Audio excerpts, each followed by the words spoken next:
ભાવનગર મહાનગરપાલિકાની આબરૂના ઉડ્યા ધજાગરા. Police food patrolling સમયે જ રખડતા ઢોરનો આતંક.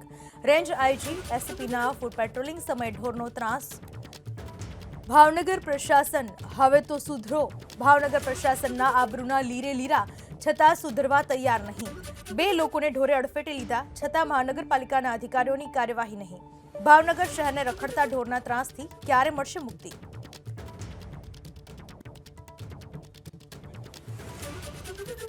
ભાવનગર શહેરમાં રખડતા ઢોરનો ત્રાસ યથાવત જોવા મળી રહ્યો છે. ભાવનગર પાલિકાના આબરૂના ધજાગરા ઉડી રહ્યા છે અને છતાં પણ કોઈ જ સુધરવા માટે તૈયાર નથી. રેન્જ આઈજી એસીપીના ફૂડ પેટ્રોલિંગ સમયે ઢોરનો ત્રાસ જોવા મળ્યો. પોલીસ ફૂડ પેટ્રોલિંગ સમયે જ રખડતા ઢોરનો આતંક. ભાવનગર પ્રશાસનની આબરૂના લીરે લીરા ઉડ્યા છતાં પણ પ્રશાસન સુધરવા તૈયાર નથી. આ વિશે વધુ માહિતી આપવા આપણી સાથે જોડાઈ ચૂક્યા છે મારા સંવાદદાતા પાર્થ મજીઠિયા. પાર્થ, આ કોઈ પહેલી વખત નથી. વારંવાર રખડતા ઢોરનો ત્રાસ ભાવનગરમાં જોવા મળે છે અને છતાંય પ્રશાસન આ ખાડા કાન કરી રહ્યું છે. શું સ્થિતિ ભાવનગરની?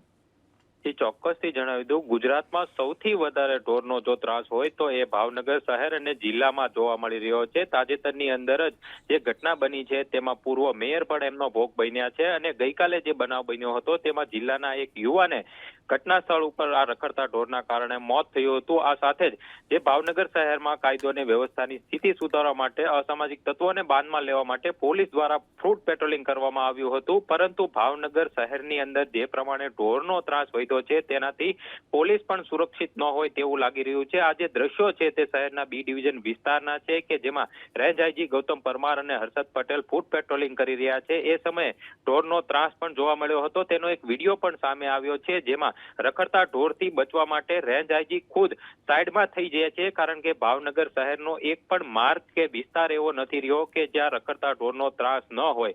મહાનગરપાલિકાનું પ્રશાસન દર મહિને લાખો રૂપિયાનો ખર્ચ કરે છે. રાજ્ય સરકાર દ્વારા કડક સૂચનાઓ આપવામાં આવે છે પરંતુ કોઈ કામગીરી થતી ન હોય તે પ્રમાણેના દ્રશ્યો સ્પષ્ટ જોઈ શકાય છે. જે એજન્સીને કામ આપવામાં આવ્યું હતું તે 8 મહિનાથી એજન્સી પણ કામ કરી રહી હતી, જેના કારણે ભાવનગરના નિર્દોષ વ્યક્તિઓ છે ત્યાંનો ભોગ બને છે. આજે દ્રશ્યો છે તે મહાનગરપાલિકાની કામગીરી ઉપર સવાલ ઉઠાવે છે, કારણ કે જે ઢોર નિયંત્રણ વિભાગ છે તે કામગીરી કરવામાં ક્યાંક ને ક્યાંક નબળું સાબિત થતું હોય તેવા પ્રકારના દ્રશ્યો જોવા મળી રહ્યા છે. પૂનમ, આભાર આપનો પાર્થ તમામ માહિતી બદલ.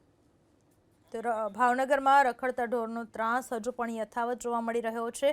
સૌથી વધારે જો કોઈ જગ્યાએ રખડતા ઢોરનો ત્રાસ હોય તો ભાવનગરમાં વારંવાર કોઈ ને કોઈ લોકો તેનો ભોગ બનતા રહે છે અને આ વખતે તો હદ થઈ ગઈ. પોલીસ ફૂડ પેટ્રોલિંગ સમયે જ રખડતા ઢોરનો ત્રાસ જોવા મળ્યો.